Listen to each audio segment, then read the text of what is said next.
Sound, please.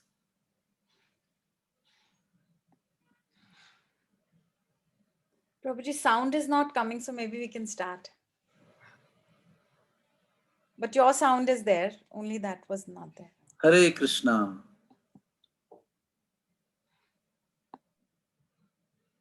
Hare Krishna. Welcome everybody for every Monday session of Srimad Bhagavatam, Canto 9. Many stories. Om Agyana Timirandhasya Jnananjana Shalakaya Chakshur Unmilitam Yena Tasmai Sri Guruve Namaha. Sri Chaitanya Manobishtam Stapitam Yena Bhutale Swayam Rupa Kadamayam Dadati Swapadantikam. Sri Krishna Chaitanya Prabhu Nityananda Sri Advaita Gadadhar Srivasadi Gaura Bhakta Brinda. Hare Krishna Krishna Krishna Hare Hare, Hare Rama Rama Rama Hare Hare. So welcome to all of you. Last time we narrated the story of Saubhari Muni's fall down. And there was a king Mandata whose daughters, 50 daughters were married by Saubhari Muni. So that story ended, and then 7th generation from King Mandata, there was a king called Satyavrata, who also is known as Trishanku. In one of the yagyas, in one of the Swayamvaras, he stole the Brahmin girl from her wedding. So the Brahmin cursed him to take birth as Chandal. And that Satyavrata took shelter of Vishwamitra Muni. And Vishwamitra Muni, instead of making him Chandal, made him enter Swargaloka in the mortal body. Demigods pushed him down for this illegitimate entry. Vishwamitra Muni did not let him fall on the earth. So thus he was called as Trishanku. Trishanku, who is still hanging in between the earth and the heavenly planets with his head downwards. So we can understand that there is no breaking of the law allowed. Whatever power Vishwamitra Muni had, but he could not finally, as a result, allow Trishanku to remain in this heaven illegitimately. Srila Prabhupada in the book called On the Way to Other Planets, Easy Journey to Other Planets, he mentions that one can go to other planets, but there's another qualification required, Punya Karmas required, Yagyas required, and then there is a legitimate entry into heavenly planets. But Vishwamitra Muni wanted to break the rule and do the same, but he was not successful. So, in between, the subject that is called as Satyavrata or Trishanku, it is said today also he is hanging with his head down towards the earth. Neither is on earth nor is on heaven. This is the condition of people who try to do something illegitimately to gain some material favor. But that is not possible. One cannot break the laws which are laid down by Brahma under the guidance and inspiration of Sri Krishna himself. So then, this Trishanku had a son called Harishchandra. and he did not have a son. And Vishwamitra Muni performed a yajna. But Vishwamitra Muni, till he became Brahma Rishi, there are many things he exhibited which is not befitting a Muni, like getting angry very fast, favoring somebody, picking up fight, having a continual fight with someone constantly. So all this was there in the case of Vishwamitra Muni. So what happened? He took the priestmanship for Harishchandra to perform yajna, but suddenly got angry in between. Akradascha, there is one shloka, Virupaksha Japa. In wedding or in any yajna we do that. And that we say that I do all these things akrodascha. Vakcha manacha. Many things are involved in that. With my mind, with my heart, with my words, with my peaceful mind, I will perform the yajna. But here, he got angry for some reason and he took all the possessions of Harishchandra, claiming it as his dakshina, as his remuneration for performing the yajna. So what happened? Vasishtha did not like this, because Vasishtha and Vishwamitra were already at a continuous fight. Vishwamitra Muni wanted to become Brahma Rishi, and Vasishtha Muni did not qualify him as Brahma Rishi because of lack of humility in Vishwamitra. So Vasishtha did not like the way Vishwamitra behaved as a priest in Harishchandra's yajna. So there was a fight between Vasishtha and Vishwamitra Muni, and they cursed each other to become birds. One to become crow, one to become duck. And both of them became bird, crow and duck. And Harishchandra got very upset because unnecessarily his yajna was put into stake. So he approached Narada Muni, and Narada Muni advised him to go to Varun Dev. And Varun Dev, he pleaded Varun Dev as a demigod to give a son. And the condition was that, okay, I'll give you a son through the fire sacrifice. But as soon as the son is born, Harishchandra will return him in a sacrifice later on. That means he will be used as Narabali, human sacrifice. And Harishchandra was that time so upset, and so desperate to get a son. See, he didn't understand the meaning of the condition that is put. He said, yes, we will do it. And then he was given the son through the yajna by the mercy of Varunadev, whose name was Rohita. And Rohit was born through the yajna by the mercy of Varunadev, and Harishchandra got attached. Like Chitraketu. That is Harsha Shoka. He was given a boy called Harsha Shoka. He was not supposed to have any child, but Angira Muni and other Muni gave him benediction. Harsha Shoka, he will be the source of happiness and distress both for you. So similarly, Harishchandra got attached over here, and Varun Dev came as soon as he was born, take him. So wait for some time. I will let him be a little bit grown up. Then he said, let him have teeth in his mouth. Then he said, let him walk. Then let me make him a young boy. Let me train him in the chivalry. So just to find reasons. So kept on postponing. And later on, Rohit became a young man. And he came to the whole story that he is going to be sacrificed by Varun Dev in fire sacrifice. So what he did, he fled to the forest with taking his weapons. He just ran to the forest to disappear. And waiting. Finally, Varun Dev came to know that Harishchandra sent his son to the forest. Not that he sent his son, but he thought he has finally hid his son. The son has gone away somewhere. So Harishchandra got a curse from Varun Dev and he got dropsy. And dropsy is how to explain to you, is a medical disease where you lose control over the abdomen muscles, and then abdomen becomes very bloated, out of control of muscular function, and it's a very painful situation. So then when Rohit came to know that his father got dropsy, he actually came to see his father. He was on the way. Indra came as a Brahmin and told him, no, you don't go. Go to pilgrimage and get some punya, gather some more punya. So each and every year, one year he had told him to go 5 times on the way.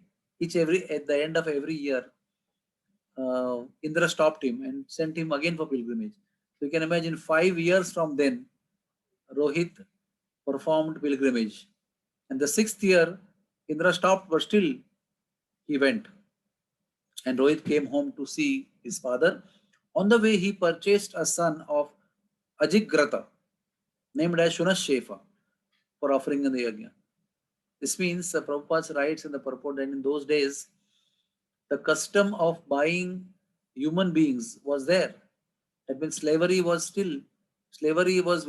very ancient. It is possible to buy human beings. So like that, just to save himself and to give some human being, Rohit purchased one Brahmin son, very nice Brahmin son, and brought him to offer in the yajna. Now that yajna was decided, Varun Dev was happy that somebody is there to be offered. Vishwamitra became Hota Purohit. That means the chief Purohit to offer Ahuti, to say Swaha. Jamadagni became Advaryu. That means he was appointed to chant Yajurveda mantra. Ayasya, the Rishi Ayasya, he was appointed as Udgata. Udgata means was appointed to chant mantras from Samaveda. And then Vashishta was appointed as chief Brahmana of the yajna. And the yajna was performed. Indra was very pleased. Varun Dev was pleased. And Shunashefa, who was about to be sacrificed in the yajna, he begged to demigods to spare his life. He was a Bhargava. He was born in Bhrugukula. And he was a great devotee of the Lord, very sincere, dedicated, simple-hearted devotee of the Lord. Indra being very pleased with the yajna and very pleased with this demeanor of this Bhargava, that is Shunashefa, he spared his life. And Indra gave Harishchandra a golden chariot, and Vishwamitra gave spiritual knowledge to Harishchandra. Now this Shunashefa, a very interesting personality. Just by the dint of his spiritual advancement, just by the power of his devotion, he spared his life. Actually, he could save his life. Which means, finally, what wins in our life is our bhakti. Not our material prowess, not our knowledge, not our mystic powers, not the wealth of the world. Nothing can save us except bhakti to the Lord. And that bhakti is so powerful that it can please the demigods also. So here his life was saved, and then Shunashefa was such a fantastic personality due to his devotion. Vishwamitra got very impressed with him. Vishwamitra already had his 101 own sons, but still he liked Shunashefa so much that he adopted him as 102nd son. Now see, in the material world, what happens? Out of his 101 sons, 50 sons rejected the proposal of his father to accept this as a brother. And not only that, Vishwamitra was so pleased with this Shunashefa, the purchased son of Ajigrata, that he wanted all his sons to follow this son as an oldest son, as a Agraja. So 50 rejected, but 50 accepted Shunashefa as their older brother. So those 50 who accepted Shunashefa as their elder brother, Vishwamitra blessed all of them. So what we learn from this story is, finally, what matters is devotion. We should understand that nothing in the world is going to go with us, going to save us. Only the bhakti to the supreme personality of Godhead is going to save us from all the dangers and allow us to attain the highest destination of human life, the goal of human life. So then the next story starts. 6th generation from the Rohita. Now we are studying in Srimad Bhagavatam, this is called as Surya Vamsha. Shukadeva Goswami is narrating the dynasty of Surya, Vivaswan. Vaivasvata Manu. So Rohit, Rohit was son of Harishchandra, and Harishchandra, after sixth generation of Rohit, there was one king called Bahuka. He lost all his wealth to his enemies, and he got totally frustrated and renounced, disinterested in worldly life, and went to the forest. These stories are very amazing stories. First of all, he was very chivalrous, but he lost all the wealth to his enemies. Enemies won over everything. He went to the forest and he passed away in the forest. He had taken his wife also in the forest, wives into the forest. One of his wives, one of his queens, who wanted to go sati with him, was found to be pregnant. So there was a Muni called Aurva Muni in the forest. Knowing well that he was a great king, he noticed that his wife is pregnant and one should not go sati or burn herself with the husband when somebody is pregnant. So he stopped her from going to sati. But the destiny of life is such, like we see also in the story of Harshashoka, to Chitraketu's son. Because that queen which gave birth to the son became very dear to the husband, and husband started giving more attention to that queen. They became jealous and they poisoned this baby. Now, amongst all the queens, this queen was going to bear a son, and her son is going to become the next king, and she's going to become the chief queen. I mean, at least even after the death of her husband. So other queens poisoned this pregnant lady. Not that the son was born and the son was poisoned. Other queens poisoned her out of envy.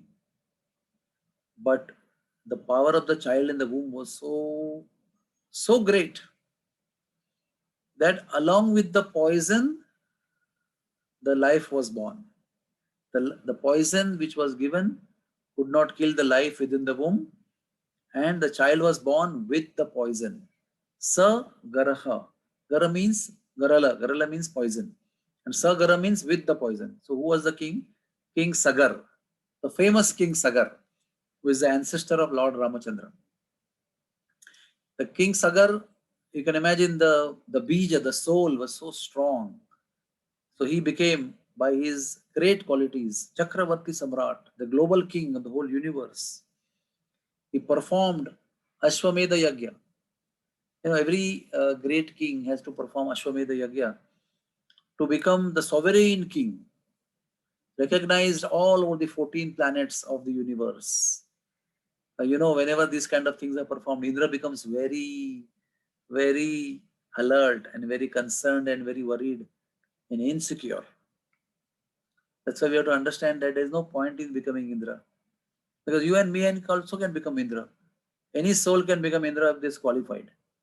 But what happens if one becomes Indra? One becomes very insecure because anybody does tapasya or perform austerities on the earth, they can take up the position by qualification of Indra. They can take the position of Indra. They'll take the post of Indra, and Indra will be that particular soul who has become Indra has to vacate. So, knowing well that by performing Ashwamedha Yagya, he'll become very powerful, maybe he will assume the post of Indra, the existent Indra stole the horse of the Ashwamedha sacrifice. There's one horse which you have to go to all directions, and anybody who accepts the horse and makes friendship, fine, go ahead. Otherwise, fight the war and lose the war, and the horse goes on going ahead in all the 4 directions. So that horse which was being moved was stolen by Indra. Because after winning all 4 directions, that horse need to be sacrificed in the fire, in the yagya. That horse only was stolen. So then Sagar had two queens, main queens, Sumati and Keshini. Some of the sons of Sumati, they were very powerful, extremely powerful in their Kshatriya Teja, in their chivalrous activities and in their martial arts. And they also were very, very proud of their strength. So the 60,000 sons of Queen Sumati and King Sagar, they searched all over. They said they excavated all the earth, and they came to the ashram of the incarnation of the Supreme Personality of Godhead called Kapila Dev, Kapila Muni, who was performing his tapasya, performing his meditation in his own ashram peacefully without bothering anybody. Indra, just to delude and to bewilder the 60,000 sons of King Sagar and Sumati, he put the horse in the ashram of Kapila Muni. And when these 60,000 sons saw the horse moving around in the hermitage of Kapila Muni, they hurriedly attacked, rushed to attack Kapila Muni with all their weapons, raising the weapons and shouting slogans as they found the horse. Actually, Indra had misled them, but they found the horse there. And the sage, that is the incarnation of Godhead, the son of Kardam Muni and Devavati, is so powerful. There isn't any weapons. He may be alone against 60,000. Who cares? How does it matter? The power of mantra and power of tapasya and power of devotion and the power of meditation is so strong that the weapons and number of people couldn't do anything. He chanted one mantra, created such fire that within moments, the 60,000 sons of King Sagar were burned to ashes. Just now, a few moments before, they were chivalrous, powerful, proud sons of King Sagar, having so many weapons and astra and shastra in the hand, and after a few moments, they were just a pile of ashes.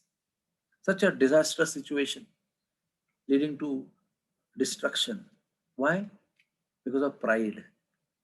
Because of overwhelming pride due to the power and disrespecting a sadhu in full ignorance. What happens with pride? Pride makes you disrespect people. When one becomes proud, the first quality is arrogance. Arrogance and disrespectfulness towards everybody, including the great souls in the world. And although Kapil Muni was such a great, celebrated soul in the incarnation of Godhead, still they wanted to offend him, kill him, destroy him.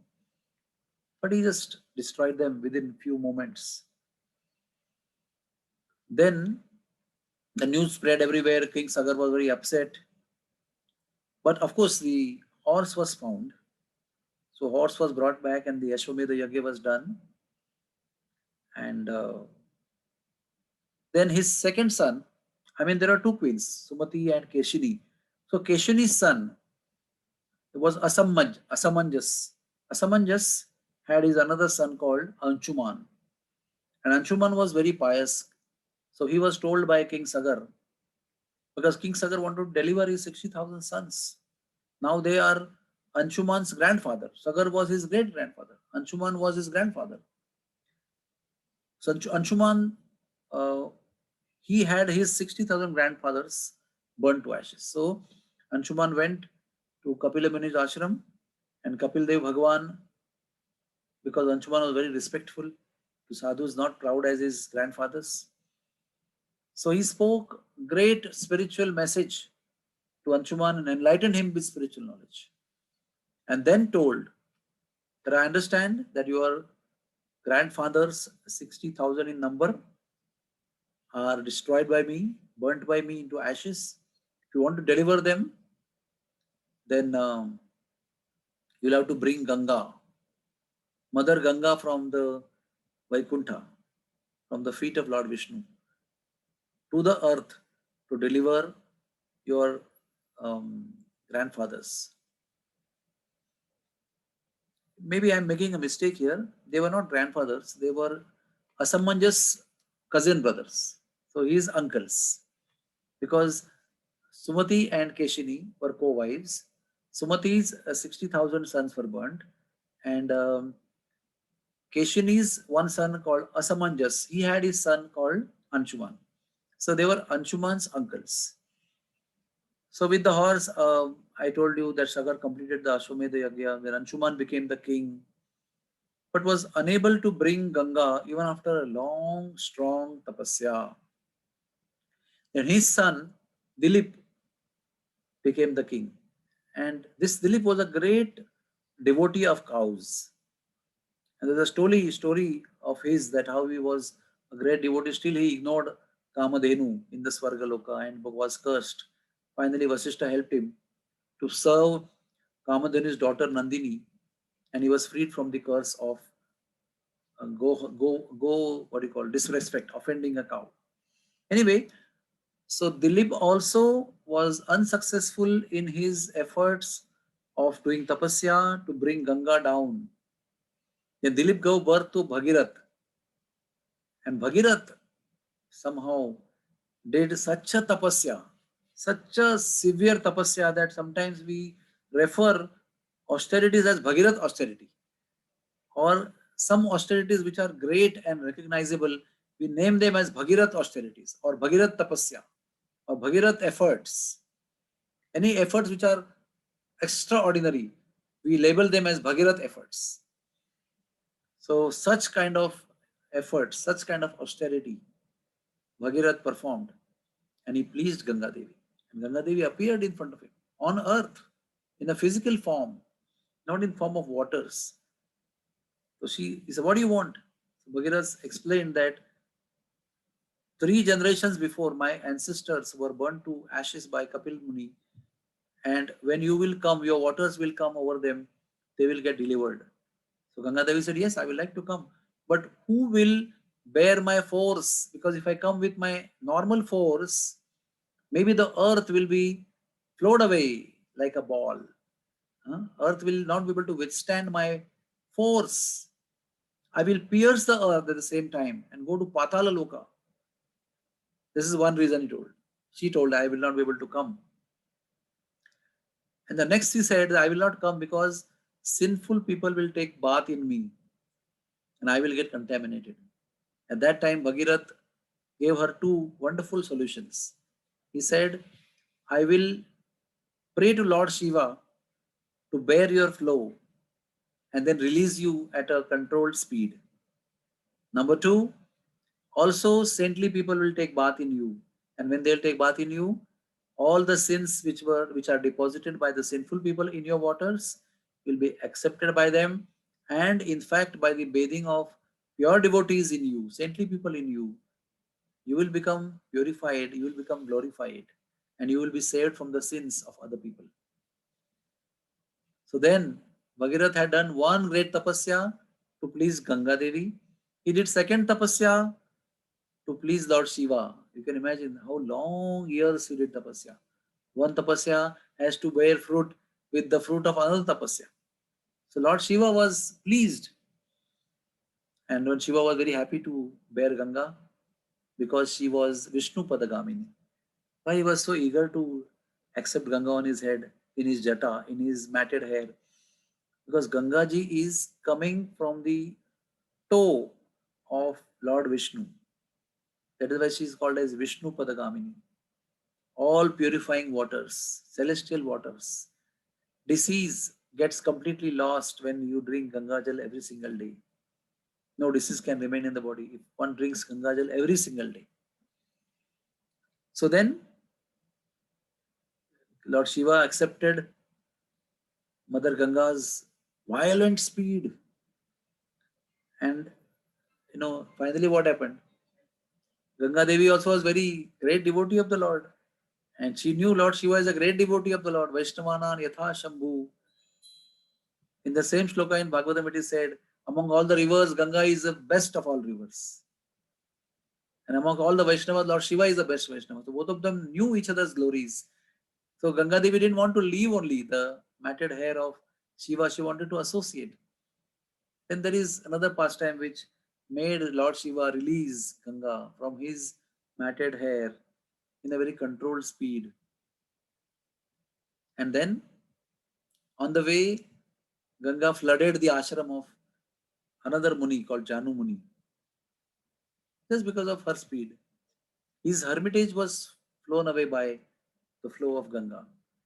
So when his meditation was broken, his Kamandalu also was flown away.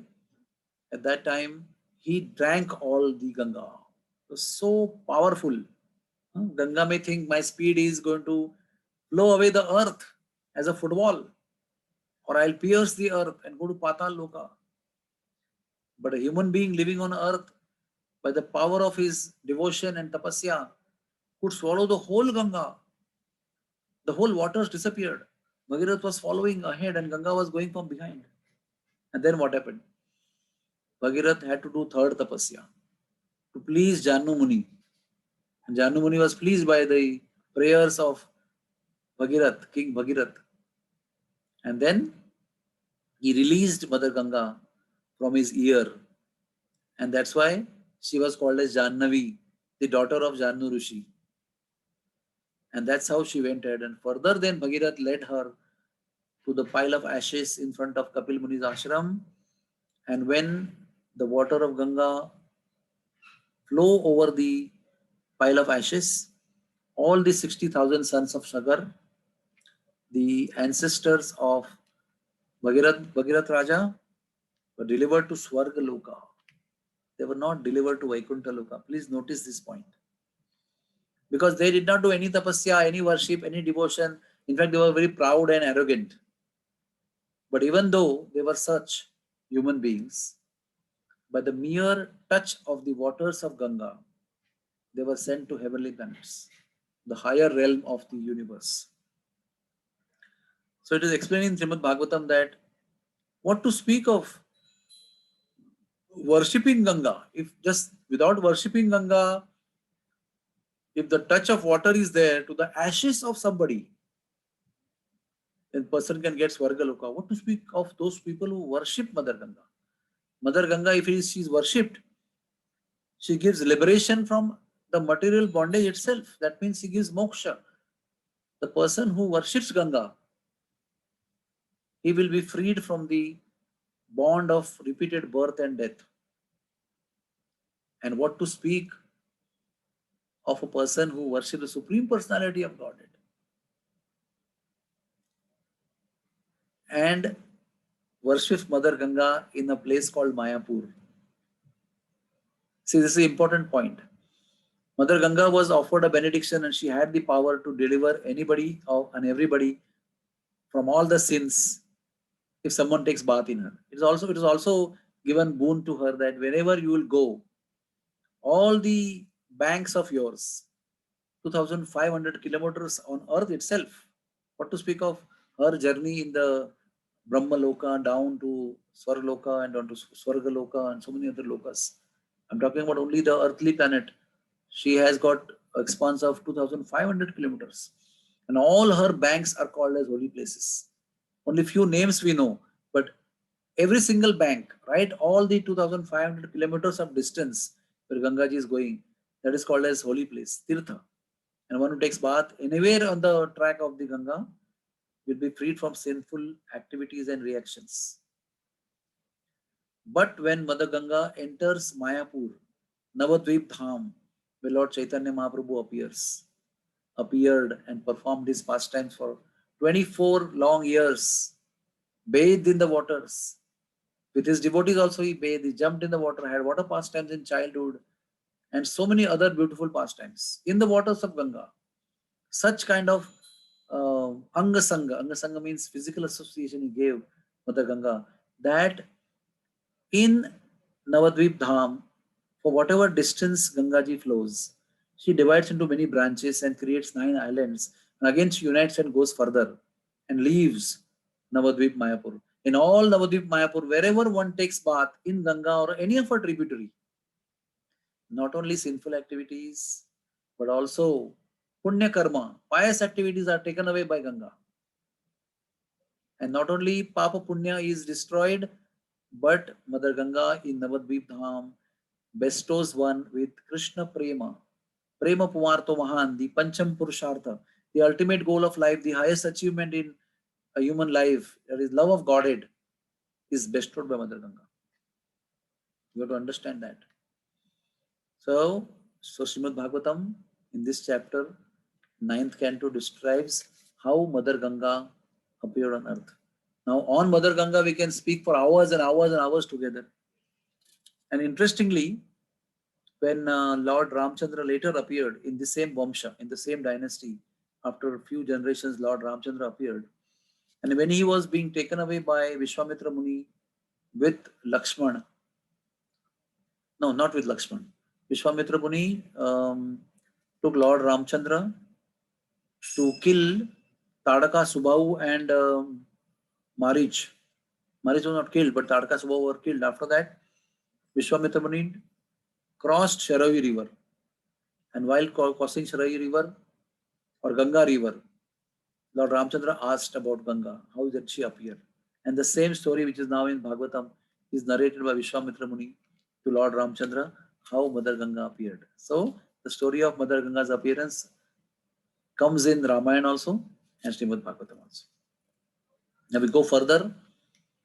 5 generations from Bhagirath, the great celebrated king, who was the cause of bringing Mother Ganga on earth, who is living today also on earth. Mother Ganga is still flowing, purifying the banks and the people who take bath in her. Even today also, that great king whom we are greatly indebted to.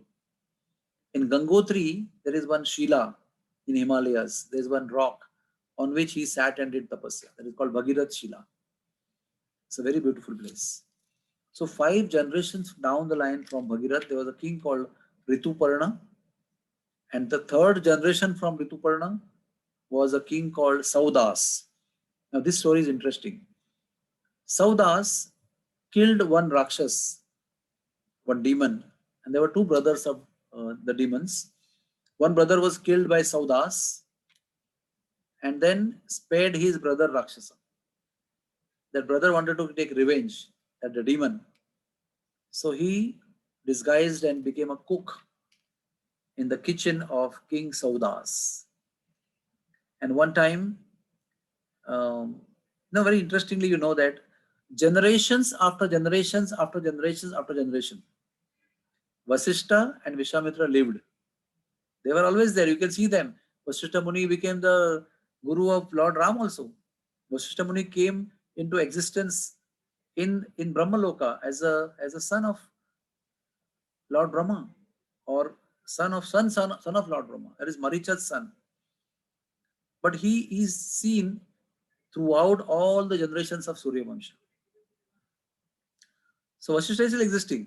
So he is the king of all the Raghuvamsha kings, including Lord Ramchandra later on. So he was the guru of King Saudas also. So one day King Saudas invited his guru as a guest to have prasadam in his house. And the demon who was disguised as the cook in the kitchen of Saudas took an opportunity to destroy Saudas and served human flesh in a very disguised manner as a meal to Vasishtha Muni, which came from kitchen. But Vasishtha Muni was Trikaladarshi. He was a great realized soul. So Vasishtha Muni realized that what was served to him looks like vegetarian food, but actually is human flesh. So when human flesh was recognized by Vasishtha, out of great anger, without thinking, Vasishtha Muni cursed King Saudas to become a demon. But later on he came to know that he cursed the king unnecessarily. So he became repentful. So what does that mean? Even if one is a great Muni, even if one becomes a great Muni, one should not be hasty in making decisions. One who becomes even a Muni or a Guru, one should become patient. Before shooting and curse or anything else, or any decisions which are going to harm somebody, one should take a deep breath and think before doing that. He can do that anyways, but if he thinks, he may change his mind. But Vasishtha got instantly angry and cursed King Saudas, then later on repented, and he himself went for 12 years of tapasya. But the curse was given anyways. So King Saudas became a demon. Before becoming a demon, King Saudas wanted to counter curse Vasishtha, his guru. Because in olden days, even the kings were very powerful because they used to go to Gurukul, do tapasya and gain knowledge. They used to have tremendous power. So although Vasishtha was a great Muni and great Guru, Saudas could have counter cursed, but his wife stopped him. So we have to understand that ladies are very intelligent and very balanced in mind. Even when I do marriages and weddings, when I chant mantras in the weddings, I explain that the ladies are very powerful. 75% of the wedding vidhis are meant to empower the lady, and 25% of the vidhis are only meant for empowering the men to enter Grihastha ashram. All kinds of protection, all kinds of mantras, all kinds of vidhis, all kinds of auspicious empowerment is done to women, because women are very chaste and loyal to the husband, and they're focused. They're not chanchala. They're not diverted or distracted. When they marry someone, they remain chaste. The men can marry many women, men can go after many women, but generally the women are very chaste. And because of the chastity, they are balanced in their mind. So when husband got angry for the curse and he was about to counter curse the guru, his wife stopped. Said, no, whatever is destiny is accepted with grace. Do not retaliate. Do not do sangharsh with the will of the Lord.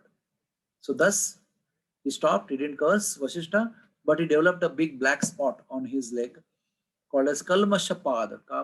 Kalmasha means a spot or a fault or a dosha. And Pad means leg. So a big dot, he became very famous for that. And because of his demoniac demeanor now, he wanted to eat all living entities. You see, what is a demon or what is a devata or what is a human being?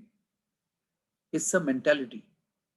And that mentality makes one, even in human body, act like a demon.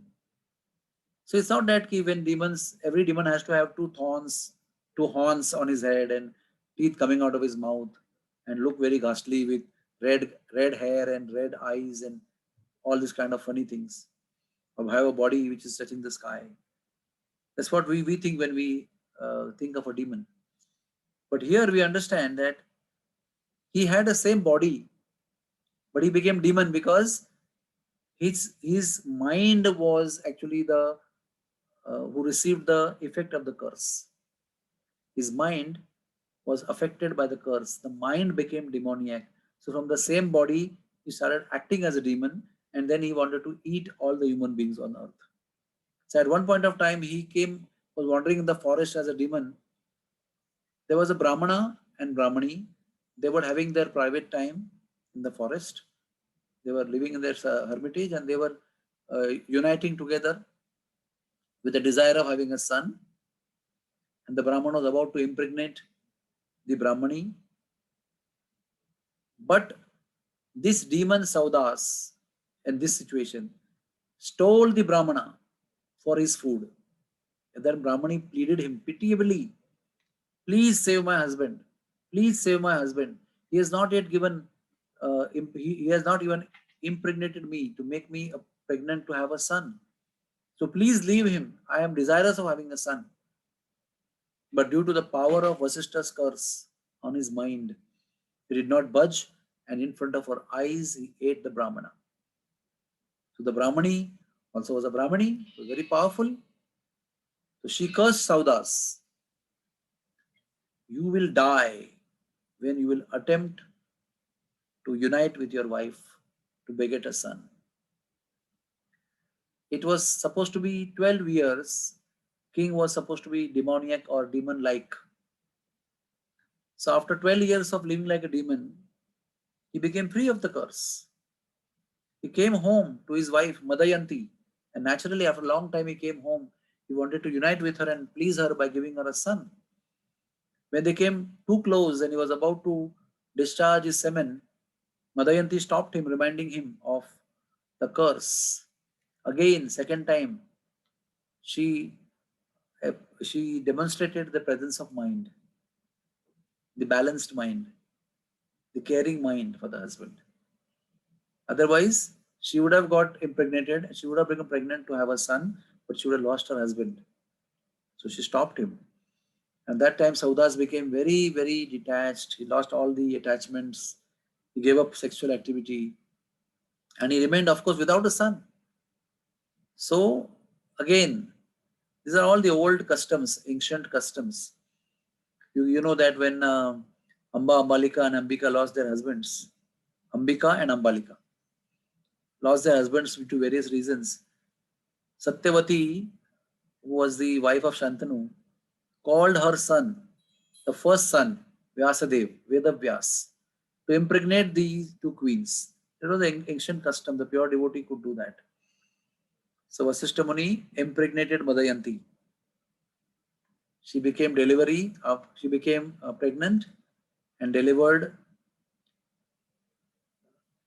She became pregnant and long time she did not deliver. Like our Shukadev Maharaj was conceived by Vedavyas's wife and so many years he was not delivered. So like that, for 7 years she remained pregnant but could not deliver. At that time, Vasishtha, to have the reign, to have the varas for the kingdom, struck the abdomen of the Madayanti with a stone, Ashma, and a baby boy was born. And that boy was named as Ashmaka because he was born out of hitting a stone. Ashmaka ruled the kingdom of King Saudas. He gave birth to a son called Balika. And Balika, there was a very specific mention is here. These lives are very long lives, but only main points are mentioned by Shukdev. Significant points. What is the significant point? Balika was around that time when Parshuram was, Lord Parshuram was there on the earth. And I will tell the story in another lecture of Canto 9, Parshuram Charitra. But sufficient to know here that that time Parshuram was going around the earth 21 times to kill Kshatriyas. At that time, this Balika used to be always covered with ladies because Parshuram had 2-3 concessions for not getting killed, even though one is Kshatriya. One is that the Kshatriya is sitting for a yajna, he would not be killed by him.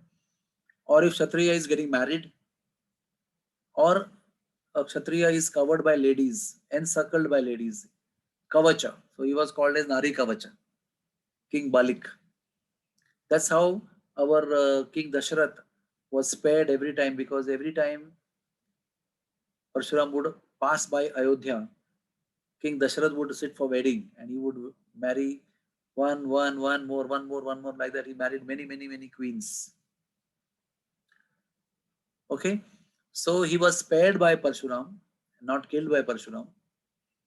So he gave rise to many Kshatriyas to make up for the loss of Kshatriyas because of the killings of Parshuram.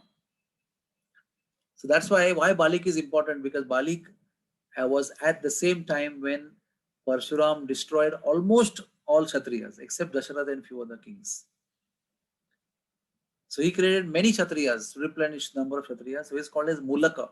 Mulaka means the base or the root.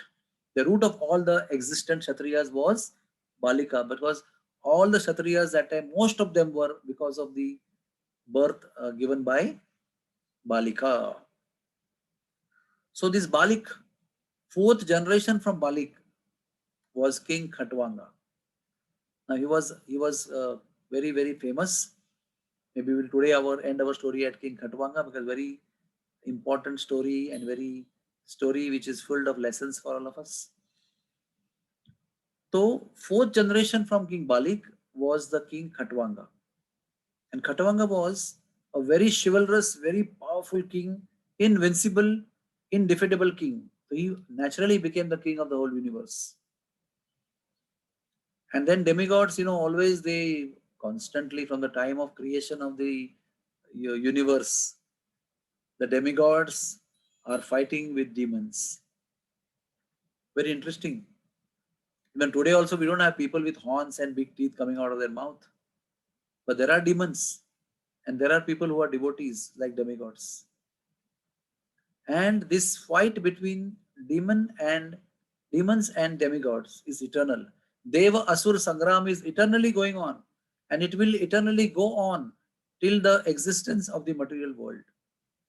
Material world means by nature it will always have fights between the righteous people and between the sinful people. That's the nature of the material world. Material world will always instigate fight between the good people and the bad people.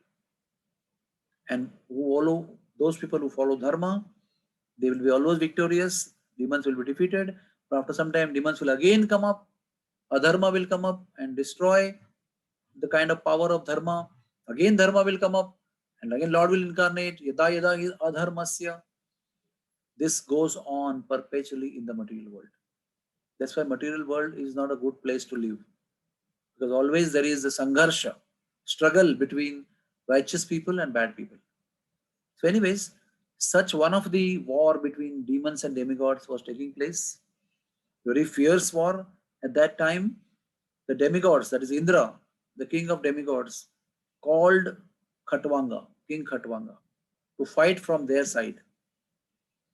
And King Khatvanga fought a very, very chivalrous war, full of his prowess, exhibited all his skills and power, and he defeated the demons. And demigods won this war. And they were so happy with King Khatvanga. King Khatvanga, along with being a great warrior and great chivalrous personality, was a great devotee of the Lord, very, very devoted to Supreme Personality of Godhead. That's why it is said that devotion to the Supreme Lord can truly exist only on earth. Earth is the only means to go back home, back to Godhead. From Swargaloka and Alokas above that, one cannot directly go to the Supreme Personality of Godhead or his Loka, except for Brahma Loka. One cannot go back to Godhead from Patal Lokas, from the lower planetary systems. To go back to the Supreme Lord, one has to take birth on earth. Earth is a place of cultivating Shuddha Bhakti, the pure devotional service for the Supreme Personality of Godhead. So all the demigods headed by Indra wanted to offer a benediction to King Khatvanga. Now, if some of us were there in the place of King Khatvanga, we would have asked a list of benedictions, because he had truly pleased the demigods. He has did favor to them by winning the war for them. But King Khatvanga was not tempted, was not attracted to any material pleasures. Although demigods were so happy, they could have bestowed upon him any material pleasure from the Swargaloka. They had that power, because demigods are bestowed with a lot of power to give benediction. They can give you tremendous, unbelievable material happiness. I remember now Kolavecha Sridhar, he was also offered by the Lord, Chaitanya Mahaprabhu. Every possible material happiness one can ever imagine in the highest position of a highest demigod. One after another, Lord Chaitanya Mahaprabhu was offering such kind of gross and subtle material benedictions, which are sought after by so many people in this whole universe. But Kolavecha Sridhar did not budge, did not get tempted to any of these benedictions offered by Chaitanya Mahaprabhu. He only offered his love and devotion, and finally asked something which is very insignificant, but that would please Lord Chaitanya Mahaprabhu. Similarly, in the face of receiving so many esoteric material benedictions, Khatvanga Maharaj took a pause and asked the demigods a very irrelevant question compared to the situation. The situation was about to give him benedictions, but the question that he asked was totally abstract. What is the question? That a wise man will ask that question. A materialistic person will accept the benediction, while wise man will ask the question. Like when 7 days curse was given to Parikshit Maharaj could have used all his opulence to enjoy for all the 7 days. He was much more opulent than demigods also. But when he was cursed to die in 7 days, what question he asked to Shukadeva ji? What is the duty of a person who is about to die? And in answer to that question, 18,000 verses were spoken, which is called as Srimad Bhagavatam, of whose 9th canto we are reading today. because King Parikshit Maharaj was such a realized soul. He was not after enjoyment for those 7 days. He wanted to know something higher than that. So similarly, Khatwanga Maharaj, what did he ask? What was the question King Khatwanga asked, which appeared abstract and irrelevant? How much time do I have in my life remaining? And the demigods, as they knew everything, they answered 1 moment. That is 1 ghadi actually. It is supposed to be uh, 24 minutes, I think so. Or 1 muhurta, or whatever, 1 unit of time, which was very, very, very, very insignificant compared to the duration of life of King Khatwanga and compared to the life duration of demigods. Now, King Khatwanga was very intelligent and very spiritually advanced personality. What did he think? While the demigods were about to enjoy their recently won kingdom and recently won war, they were going to enjoy, have party in a celestial way, and they were in that mood of enjoyment to celebrate the victory over demons. What was the meditation of King Khatwanga, who was actually the recipient of the blessings and benediction of King of the demigods? There are many shlokas in Srimad Bhagavatam, but few thoughts we are going to discuss today. Khatwanga was thinking, I was never attached to sense gratification right from my childhood. Nothing could attract me of the material world. I was never attracted by any material object. I only found Supreme Personality of Godhead as anything substantial. What is the meaning of substance? The inner core of anything or any person or any object which gives value to that substance or to that thing. Like gold has lot of substance, a diamond has lot of substance, or a person is called as full of substance when he has humility, tolerance, knowledge, renunciation, dedication, devotion. So many qualities make a human being full of substance. And what is King Khatwang saying? I never found any substance in the material world, in anything of the material world. What gives substance to anything in the material world is eternality, or the pleasure that is derived from the material object, that has to be eternal. He said, I did not find any substance in anything of the world. That means anything of this world, which is so-called material thing, cannot give one lasting pleasure. All the pleasures given by any material object in this world is temporary in nature. It gets finished. It ends in some point of time. It gives pleasure in the beginning, it ends after some time. So what statement King Khatwanga is making in his mind as meditation is very important, that he did not find any material thing substantial, that means full of substance, which is meaningful. He said, I found only Supreme Personality of Godhead Sri Krishna as substantial.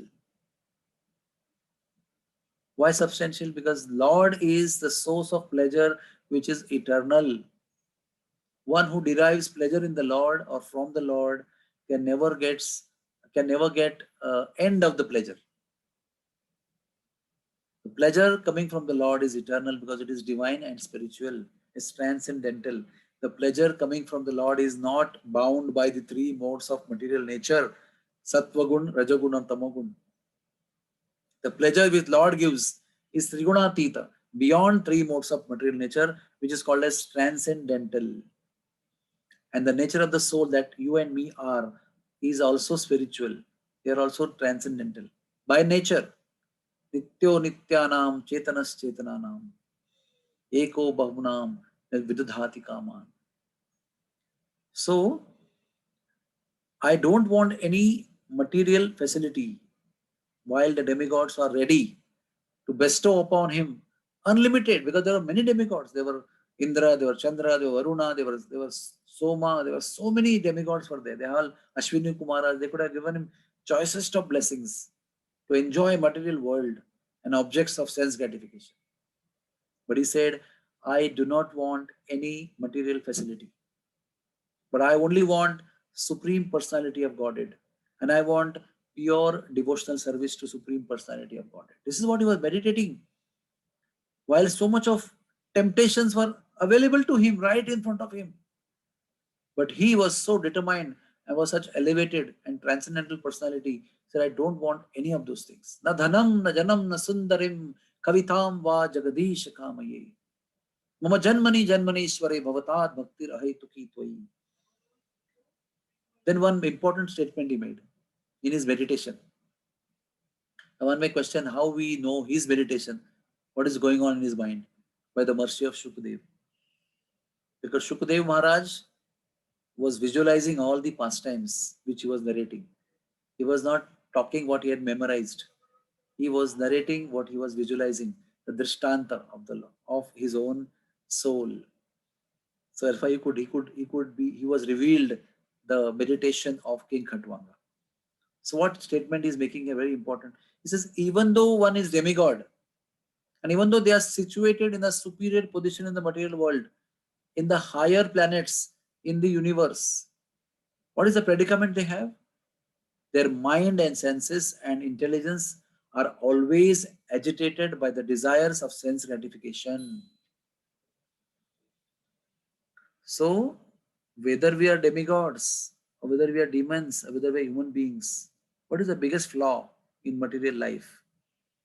Material life means constant agitation by the desires of sense gratification, never getting satisfied, always remaining agitated, and always remaining hungry for more and more and more sense gratification. Like you go on putting ghee in the fire never gets satiated, fire burns more and more, the fire is of material desires. Sense gratification, enjoyment is like putting ghee in the fire of desires. So he said, what is the use of being demigods? They are going to give me benedictions, but I know their situation. Even though they are in a position to bestow most unbelievable vardhan, benediction to me, but they themselves are constantly agitated by the urge of sense gratification, especially sex. Their mind is agitated, their intelligence is bewildered constantly with the object of sense gratification. And what happens? What is wrong in this situation? In such a condition, when one is completely agitated for sense gratification, one cannot understand the Supreme Personality of Godhead. Or do we have intelligence? In fact, we have higher intelligence as demigod. But with that intelligence, mind and senses all engaged in sense gratification, the realization of the Supreme Lord does not take place in the heart of the demigod. Bahushakya atantascha. Bhagavad Gita says, if one's intelligence is many branched, if one's mind is engaged in sense gratification, engaging senses in sense gratification, the resolute determination to achieve the Supreme Lord does not take place in the consciousness of a person who is enamored by material sense objects. So I do not want to be a failure as a human being, as a king of the earth, in realizing the Supreme Lord by accepting these boons. So let me surrender to the Supreme Personality of Godhead. And he immediately sat down, focused his consciousness on the Supreme Lord. Satatam kirtayantu mam, yatantascha dadavrataha. So this particular activity is very inspiring. Two things he did. He focused his mind on Supreme Personality of Godhead with full ekagrata, full concentration, and he denied the acceptance of material benedictions to enjoy sense gratification. So we have to also make two decisions: saying no to sense gratification and saying yes to the Lord. When there's a shloka called as always remember Krishna, along with that, there's one more statement: never forget Krishna. Smartavyam satatam Krishna, vismartavyam na jatu chit. So we have to understand that simply focusing your mind on Krishna is not enough, because there is always a knock, always a calling from Maya to enjoy sense gratification. Always is there, constantly is there. However immersed we are in bhakti, Maya will keep knocking and keep knocking and keep knocking, and every time she knocks, we have to say no and no and no. Her job is to knock till the end, till you meet Krishna. And even after you meet Krishna, she'll keep knocking, keep tempting all of us. What is surrender? Surrender means constantly saying no to Maya. And what is surrender? Constantly saying yes to Krishna. There has to be a conscious decision at all given times in the life of our existence over here. And that's how, even though there were most tempting benedictions available, he said no to that. The demigods were so pleased, they were going to shower him with benedictions. Still said no to that. He didn't say, okay, extend my life for some time, I'll enjoy your benediction, and then I'll focus my mind. He knows. Parishit Maharaj knew. He could have enjoyed the whole kingdom in 7 days' time. And after 7 days, the death was going to come. But he knew there is no point. It's just simply waste of time for 7 days. Rather, I will gain some transcendental insight in the purpose of life. So every single moment in those 7 days he utilized in listening the transcendental pastimes of devotees and transcendental pastimes of the Supreme Lord.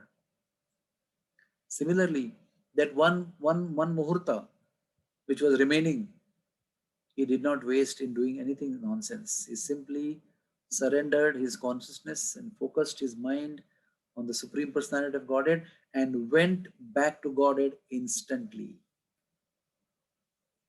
Hare Krishna. So this is the inspiring life of King Khatwanga. Why it is coming in Srimad Bhagavatam? Because he exemplified the highest level of consciousness. Even though he had the opportunity to enjoy like Indra, but he gave up that. He had such determination, such power of discrimination and determination, with which he attained Supreme Personality of Godhead and attained eternal pleasure, non-stopping, non-ending pleasure with the Supreme Lord. And he didn't succumb to the ending pleasure of the material world by the power of the demigods' benedictions. So we offer our most humble obeisances and draw inspiration from King Khatwanga. Hare Krishna, Krishna Krishna, Hare Hare, Hare Ram, Ram Ram, Hare Hare. So now if there are any questions, one can ask. Thank you so much, Prabhuji. This was such a learning. In one class, you started from, Harish Chandra, whom we glorify so much, that even in spite of being a king, he was but attached. And going on to telling us about Sumati's children being so powerful, but had pride. Yeah. So with all the opulences of Krishna comes along Pride. an anartha. Yeah. So which is so difficult to handle, so difficult to manage. Like you were telling the story of King Khatwang. It seems like an unreal thing, that at that point of time when he could have extended his life and he could have, but he chose to ask the right question. How can we ask those right questions?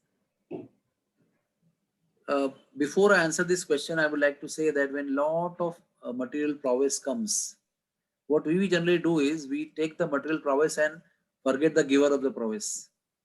We forget the Lord along when the prowess comes. We separate it into two.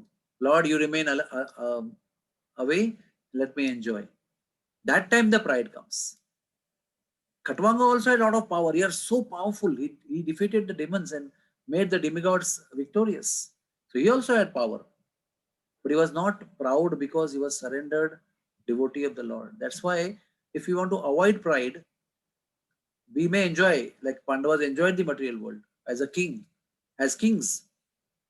But they were attached to Lord also, who was the source of all the material world. That's why they were not proud. So how do we, what was the question you asked? How do we not ask these right questions, and Oh, not okay. attached to get, because we are like, little bit opulence comes into our life and we become attached. Of course, you answered that we do not disconnect both the things, we connect Yeah, both the things. And that is the answer. Like what he is saying, Katwanga, I was never attached to, right from my childhood, I was never attached anything to anything material. So we have to create that base. Kaumaras acharet prajnas. When we are child or when we have a child, from childhood only, at the age of 5, one needs to cultivate Krishna consciousness. Then, then we will be able to ask such question. Yes, I want to, like Sridhar Kolvecha was being offered so many benedictions. He could say, no, sir, no, my lord, no, my lord. yeah, What will I do with it? What will I do with? What's the use of that?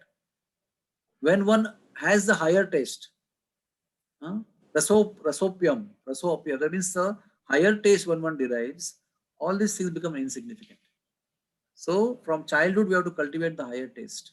Human life is meant for developing higher taste, higher spiritual taste. One should develop that. And even when we grow up, when we are middle-aged or maybe we are seniors, we should completely and continually cultivate this attachment to the higher taste. That is Supreme Personality of Godhead, the holy name of the Lord, the Katha of the Lord, Dham of the Lord, the deity of the Lord, the service of the Lord and his devotees. If we are constantly doing this thing, then we will not get tempted to the material attachments or tempted material, what you call, opulences. We will not have the desire to enjoy this, because when Lord is there, you are humble and you are balanced. When we give away the Lord and only take the opulences, then naturally we become proud. And when we become proud, we take wrong decisions. Because pride also brings arrogance. Arrogance will make you commit such kind of activities that you will fall down into a mess in life. So they were very powerful, but they were proud. They couldn't understand the glory of the King Kapil Dev, and then they were burned to ashes. Now, where is the power? Where is the prowess? Where is the opulence? Where is the strength? It's all finished, because all the material prowess is always temporary, like a flickering of a flame. So when one is rooted in Krishna or true spirituality, that is eternal. That doesn't get destroyed like this. It remains with us. So when in the most testing situations of so many benedictions being available, he did not waver. He remained steady. He asked for the Lord only, and they gave him the Lord. They allowed him to meditate. He surrendered his life. They could not tempt him with material objects. also, Prabhuji, like you were saying, bhakti wins over always. Like that is the Yes. only which wins. And we've also heard that bhakti is very subtle, but everything else which we are dealing with is very gross and material. So how do we consciously make an effort that we can see that subtle aspect which can actually help us win over all situations? The answer is only one: constantly remaining in the association of pure devotees through Vani, through Vapi, through service, and through following the orders or instructions of such pure devotees.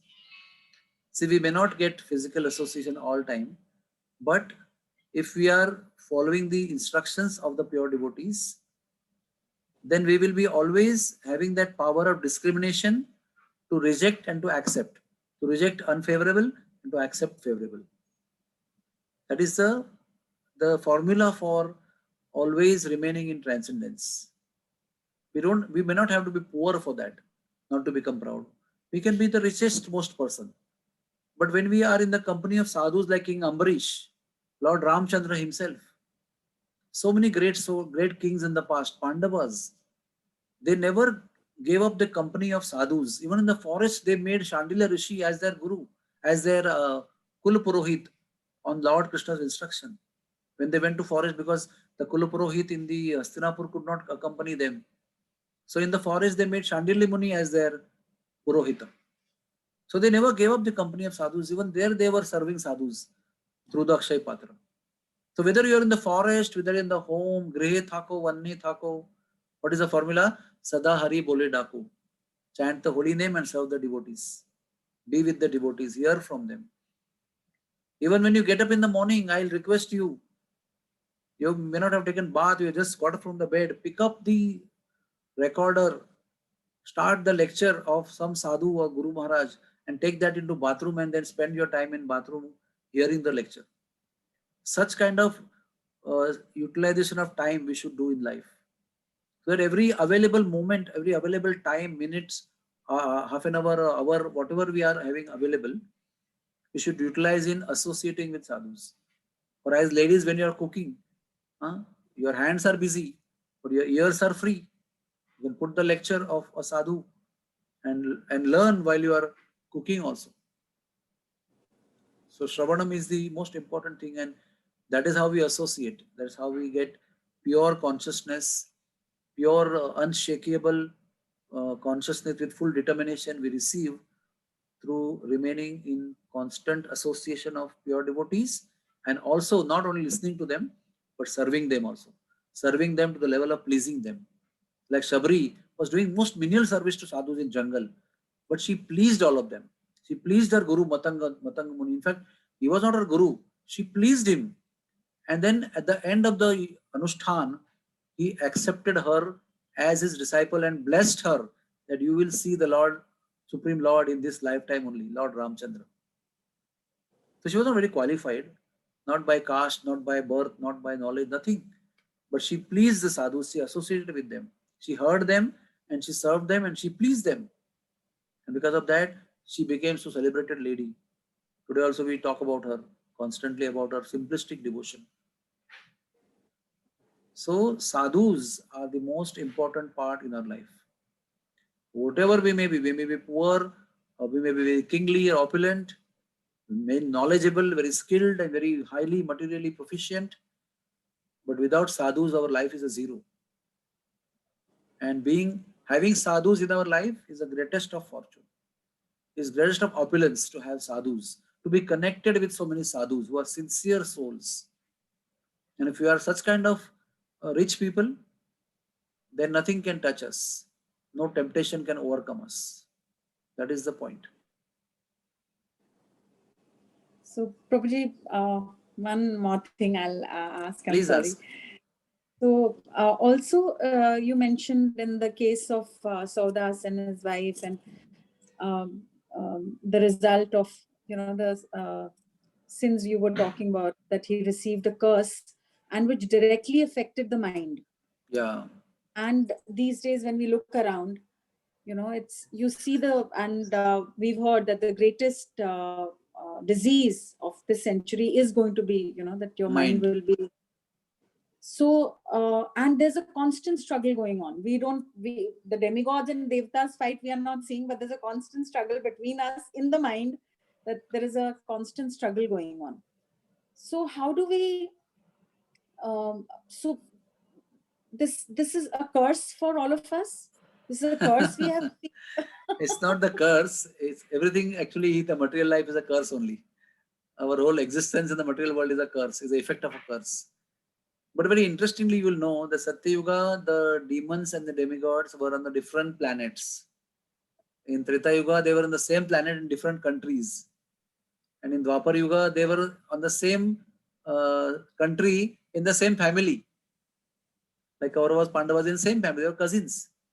But in Kali Yuga, the demon and the devotee is in the mind, is in the heart, is in one personality only. And there is a war going on within all time. Tukaram Maharaj said, Divasaratra Amme, Divasratri Amma, Yuddha se prasanga. Constantly I might fight within and without. So what was the question? I said, is this a curse actually? The fight? No, it is not a curse. It's a result of a desire to stay away from the Lord, or stay independent of the Lord. There's only one mistake we have done. We chose to give up the Lord and we chose to live independent of the Lord. And that has resulted into all this big, line of things.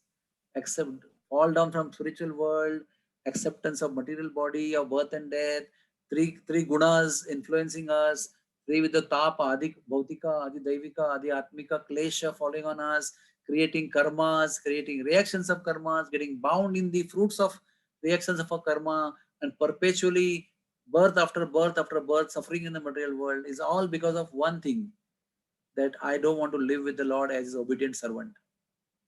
And what is going to nullify everything? My decision of accepting my Lord as my master. Again, what mistake I did, I had to exactly do opposite that. I chose to live independent. Now I choose to live dependent on him fully dependent on his mercy. Then gradually you will be freed from the influence of Maya, three gunas, three with the tapa, everything. And more specifically, if you want to go ahead, then whenever you do your sadhana, please listen to this carefully. Whenever you do your sadhana, it means you chant Hare Krishna or follow four principles, or you read scriptures, or you serve the deities, or you go to the holy place, or you hear the katha of the Lord, or you serve the devotees. All this time, when you are doing any of these things or all of these things, remember the Lord. Smartavyam satatam Krishna vismartavyam najatuchit. When you do that, then all your sadhana activities will bear its correct fruit. And when you do all these things and you're not attentive to that, and you don't remember while doing that, remember Lord while doing that, then all things, it is said, Krishnadas Kaviraj Goswami in Chaitanya Charitamrita says that koti janma you will take and not go back to Godhead. Even though you're chanting Hare Krishna, even though you're doing all the vratas, all the things you do, because there's no remembrance of the Lord, there is no meditation on the Lord. That is called as anasanga bhajan. Anasanga bhajan means doing everything spiritual without remembering the Lord. And sasanga bhajan means doing everything spiritual with remembrance of the Lord. And with sasanga bhajan, Krishnadas Kaviraj Goswami says, in this very lifetime we'll go back to Godhead. So there are two things: doing spiritual activities, and while doing spiritual activities, thinking of the Lord. There are two different things. You know, na, when we chant Hare Krishna in the morning, what's going on? Huh? We are chanting and our mind is going on here, the mind is going on there. What is that? That is Anasanga Bhajan. And when we are attentive, that is Sasanga Bhajan.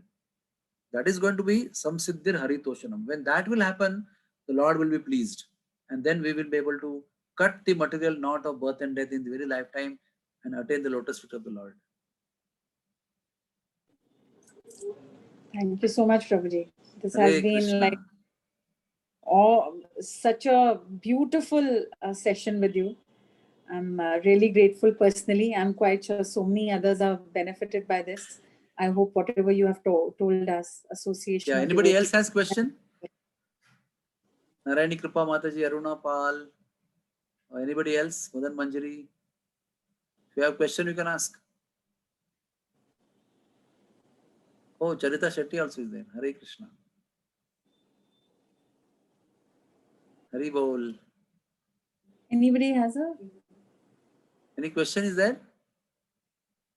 Okay. Even if there is no question, there is enough to meditate upon from the stories that we heard. So many wonderful, deep stories with so much of meaning. These stories make their way in Bhagavatam only because they are Amala Katha. That means there is no Katha in Bhagavatam with any tinge of materialism. All the stories which have made their way to Bhagavatam all the stories are transcendental stories. That's why they are in the Bhagavatam. Otherwise, they would be in the other Purana somewhere. Okay? So I offer my obeisances to all the Vaishnavas. Vancha kalpatarubhyascha kripa sindhubhya evacha patitanam pavanebhyo Vaishnavebhyo namo namaha. Srimad Bhagavatam Grantha Mahapuran ki jai. Thank you so much.